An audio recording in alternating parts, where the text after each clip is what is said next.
चलिए स्टूडेंट्स, आज हम पढ़ना स्टार्ट करेंगे मैग्नीट्यूड ऑफ वेक्टर यानी कि सदिश का परिमाण। तो कल के लेक्चर में हमने क्या देखा? कल के लेक्चर में हमने दो चीजें डिफाइन करी। पहला कि पोजीशन वेक्टर क्या होता है यानी कि स्थिति सदिश क्या होता है, और दूसरा अगर हमारे पास दो पॉइंट्स होते हैं तो उन दोनों पॉइंट को ज्वाइन करने वाला जो वेक्टर है उस वेक्टर को हम कैसे निकालते हैं। ठीक है, फाइनल जो पोजीशन थी उसमें से इनिशियल पोजीशन को माइनस कर देते हैं, यानी कि अंतिम स्थिति में से प्रारंभिक स्थिति को माइनस कर देते हैं। एक्स वाले कंपोनेंट के साथ आई कैप लिखते हैं, वाई वाले के साथ जे कैप लिखते हैं और जेड वाले के साथ के कैप लिखते हैं। अब हम देखेंगे कि ये मैग्नीट्यूड ऑफ द वेक्टर यानी कि सदिश का परिमाण क्या होता है। तो आप पहले इसको गौर से समझना कि जैसे मान लीजिए कि आपके पास ना कोई भी एक वेक्टर है, ए वेक्टर। ठीक है, कोई भी वेक्टर हो सकता है, इसका कोई स्टार्टिंग पॉइंट होगा, कोई ना कोई एंडिंग पॉइंट होगा। जैसे मान लीजिए कि एक पॉइंट है ये पी, अपन स्टार्ट ऐसे देता हूं, ये वाला पॉइंट है पी और ये पी से स्टार्ट होके क्यू तक जा रहा है, तो इसको हमने क्या बोल दिया, पी क्यू वेक्टर। भी पी से स्टार्ट हो रहा है, क्यू तक जा रहा है। तो अब मैं इस देखो ये जो पी क्यू वेक्टर है इसको मैं एक नाम दे देता हूं कि भाई ये जो पी क्यू में दो बार नहीं लिखना चाहता, इसको मैंने क्या बोल दिया कि ए वेक्टर है। तो ए वेक्टर का मतलब ये है कि ऐसा वेक्टर जो इस पॉइंट पी से स्टार्ट हो रहा है, इस पॉइंट क्यू तक जा रहा है। अब आप और देखना कि देखो जब भी आप इसे वेक्टर को लिखोगे तो ये वेक्टर कुछ ऐसा होगा, ये ए आई कैप होगा, ये बी जे कैप होगा और ये सी जो होगा वो क्या होगा, के कैप होगा। तो इसका मतलब इस वेक्टर के अंदर तीन पार्ट होंगे।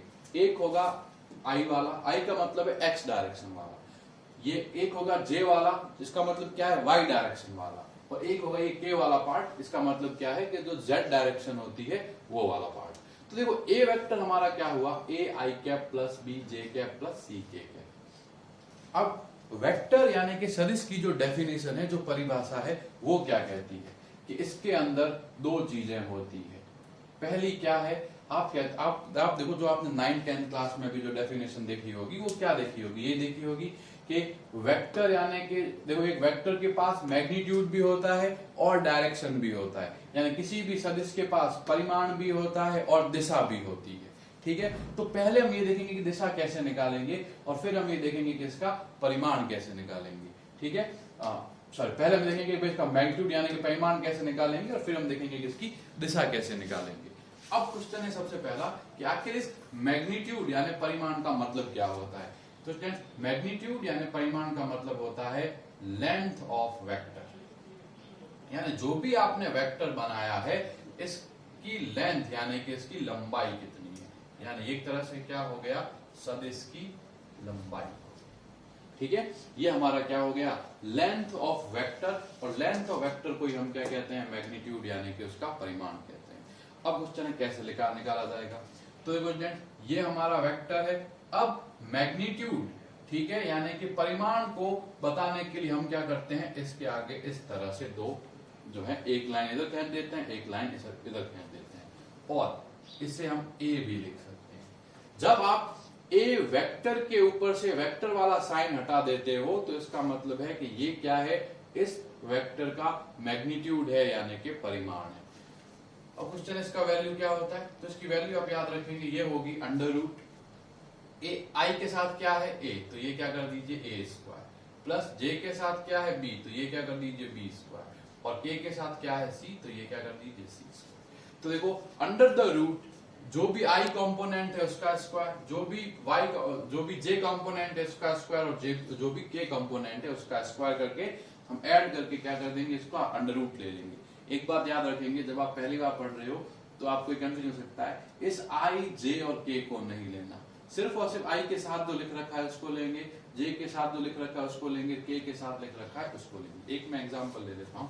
तो देखो जैसे आपको बोल रखा है कि जो ए वेक्टर है ये है 2i cap plus 3j cap minus का 2k कैप। आपको बोला गया है कि मॉड ऑफ ए वेक्टर या फिर ए क्या होगा। देखो ये ए वेक्टर है, ए का मतलब क्या होगा, मॉड ऑफ ए होगा। अब देखो ये क्या होगा, ये होगा अंडर रूट। अब देखिए आई कैप के साथ में क्या लिख रखा है, सिर्फ उसी को देखना है। आई कैप का सिर्फ यूज है कि उसके साथ क्या लिख रखा है, इसको अपने को देखना है। तो ये क्या है 2, तो आप क्या कर दीजिए 2 का स्क्वायर। ठीक है, आई कैप को नहीं लेना। फिर जे कैप के साथ क्या है 3, तो ये क्या हो गया 3 का स्क्वायर, प्लस ये के कैप के साथ क्या है माइनस का, तो तो याद रखेंगे माइनस का 2 का स्क्वायर होगा। ठीक है, माइनस को स्क्वायर के अंदर ही रखेंगे, बाहर नहीं लिखेंगे।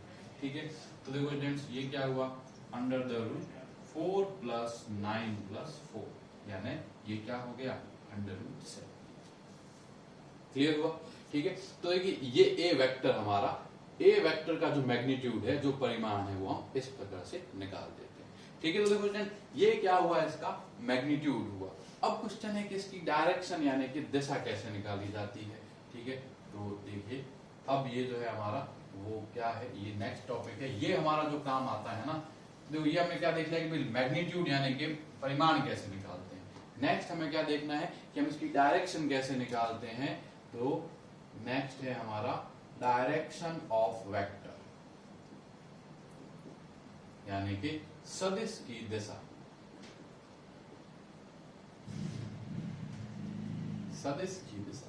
अब क्वेश्चन है ये डायरेक्शन ऑफ वेक्टर निकालने के लिए हमें क्या करना होता है। तो स्टूडेंट्स आप याद रखेंगे कि डायरेक्शन ऑफ वेक्टर जो है वो लिखा जाता है यूनिट वेक्टर से। ठीक है, यूनिट वेक्टर इसको बोला जाता है इकाई सदिश। ठीक है, अब आप पूछोगे ये क्या होता है, तो देखो जो डायरेक्शन ऑफ वेक्टर है, डायरेक्शन ऑफ वेक्टर बताने के लिए हम क्या करते हैं, यूनिट वेक्टर यानी कि इकाई सदिश का उपयोग करते हैं।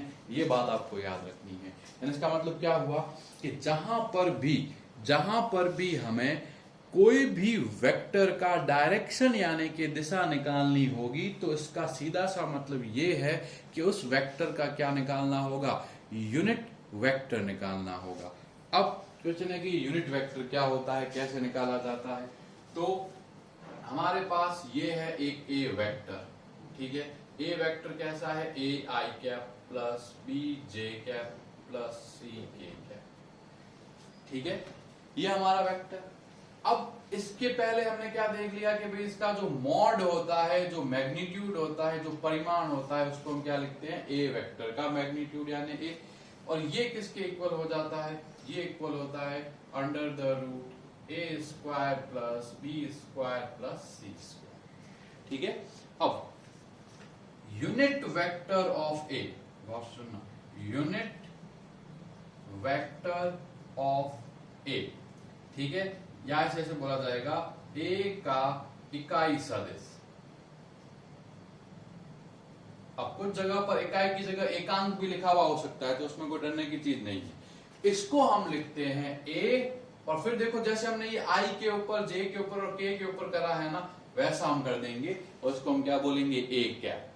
ठीक है, तो जो ये ए कैप होता है, यानी ए के ऊपर इस तरह से हमने जो कैप लगा दी, ये ए कैप क्या डिनोट करता है, यूनिट वेक्टर ऑफ ए, यानी कि ए का इकाई सदिश जो है ये परिभाषित करता है। और इसकी वैल्यू होती है A vector upon mod of A vector. यानी जो भी हमारा सदिश है ए वेक्टर को जब आप मॉड ऑफ ए वेक्टर से क्या कर देते हो, डिवाइड कर देते हो, तो आपके पास क्या आ जाता है, ए का यूनिट वेक्टर यानी कि ए का इकाई सदिश आ जाता है। ठीक है, अब हम देखते हैं कैसे होगा, एक एग्जांपल लेते हैं। तो एग्जांपल देखिए, फिर से हम लास्ट वाला ही एग्जांपल ले लेते हैं। तो एग्जांपल हमारा क्या है कि जो ए वेक्टर है, ए वेक्टर आपको दे रखा है क्या कि 2i cap plus 3j cap और माइनस का क्या हो गया 2। ठीक है, अब देखिए, अब हमें क्या निकालना है, इसका यूनिट वेक्टर निकालना है। यानी आपको बोल दिया कि इसका एकांक सदिश, इकाई सदिश जो है यूनिट वेक्टर, वो फाइंड करिए। ठीक है, तो देखिए ए कैप क्या होगा। तो पहले आपको ए कैप निकालने के लिए इसकी डेफिनेशन लिख लीजिए, ये क्या होगा, A vector upon mod of A vector. तो A vector upon mod of A vector क्या कहलाता है, हमारा ए कैप कहलाता है। तो ए वेक्टर की वैल्यू तो मुझे पता है, तो मैं क्या करता हूं, मॉड ऑफ ए वेक्टर निकाल देता हूं। तो देखिए मॉड ऑफ ए वेक्टर क्या होगा, under the root 2 square plus 3 square और प्लस माइनस 2 स्क्वायर। ठीक है, तो ये देखो अभी अपन ने सॉल्व करा था, तो 4 प्लस 4 और 9, 4 प्लस 4 प्लस 9 किसके इक्वल आ गया था, अंडर रूट 17 के इक्वल आ गया था। ठीक है, अब देखिए अब हमें क्या निकालना है, ए कैप। तो ए कैप हमारा क्या हुआ, ये हुआ 2i cap plus 3j cap minus 2k cap. भाई जो भी ए वेक्टर है वो लिख लीजिए, और डिवाइडेड बाय, किससे डिवाइड करना है, mod of A. Mod of A की वैल्यू क्या है, √70। क्लियर हुआ ना स्टैंड। तो ये चीज हमें याद रखनी है कि जब भी आपको डायरेक्शन निकालनी होगी तो आपको क्या निकालना होगा, यूनिट वेक्टर निकालना होगा। अभी मैं देखो आपको एक चीज प्रूव बताता हूं कि देखिए जो आपने डेफिनेशन पढ़ी, ठीक है, वही डेफिनेशन क्या होती है, एक तरह से वेक्टर की डेफिनेशन होती है। जैसे वेक्टर में क्या होना चाहिए, डायरेक्शन होनी चाहिए और क्या होना चाहिए, मैग्नीट्यूड होना चाहिए, ठीक है। तो देखिए अगर आपको पूछा जाए कि ए वेक्टर, अगर देखो ये वेक्टर है ए वेक्टर, तो ए वेक्टर में क्या होगा कि कोई ना कोई तो इसका क्या होगा, मैग्नीट्यूड होगा, यानी कि कोई ना कोई इसका क्या होगा, परिमाण होगा। अब इस परिमाण को हम किससे मल्टीप्लाई कर देंगे, इसकी डायरेक्शन, यानी कि इसके किससे मल्टीप्लाई कर देंगे, डायरेक्शन यानी इसके दिशा से। अभी मैंने बताया कि देखो डायरेक्शन यानी दिशा का मतलब तो क्या होता है, यूनिट वेक्टर, और मैग्नीट्यूड पता है हमें कैसे निकालते हैं। तो देखो ए वेक्टर, ए वेक्टर का मैग्नीट्यूड यानी कि परिमाण हमारा कितना है, √70, ठीक है। और अब देखिए ये इसका यूनिट, तो देखो ये इसका मैग्नीट्यूड यानी परिमाण तो कितना हो गया, √70। अब हमें क्या करना है, ए वेक्टर निकालने के लिए, वेक्टर के लिए मैग्नीट्यूड तो हो गया, अब डायरेक्शन निकालनी है, और डायरेक्शन को हम क्या कहते हैं, यूनिट वेक्टर। तो देखो इस ए वेक्टर के लिए यूनिट वेक्टर हमारा कितना है, 2i cap plus 3j cap minus का 2k कैप, और देखो अपॉन में क्या है, √70। तो देखिए इस √70 से √17 कैंसिल हो गया, तो देखो ए वेक्टर की वैल्यू किसके इक्वल आ गई, 2i cap plus 3j cap minus का 2k कैप। तो आप गौर करो, जो अपना ए वेक्टर था ना वो यही था, यानी इसका मतलब क्या हुआ कि ए वेक्टर जो है वो मैग्नीट्यूड यानी कि इसका और डायरेक्शन यानी कि इसका क्या है, मल्टीप्लाई है। तो आपको जो है मैग्नीट्यूड और डायरेक्शन दी नहीं जाती, आपको क्या दिया जाता है, वेक्टर दिया जाता है। वेक्टर से हमें क्या करना होता है, मैग्नीट्यूड और डायरेक्शन निकालनी होती है।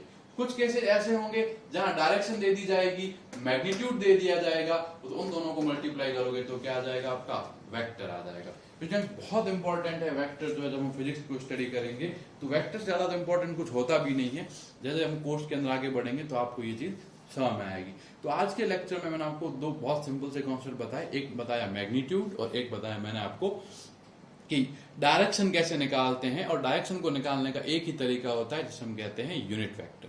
इस चीज पे जो मैंने आपको यहाँ तक पढ़ाया है, मैं एक थोड़ा सा असाइनमेंट दूंगा, आप सभी इन क्वेश्चंस को सॉल्व करेंगे और उसे ग्रुप में अपलोड करेंगे, ठीक है। आज के लेक्चर में इतना ही, इसके बाद हम नेक्स्ट स्टार्ट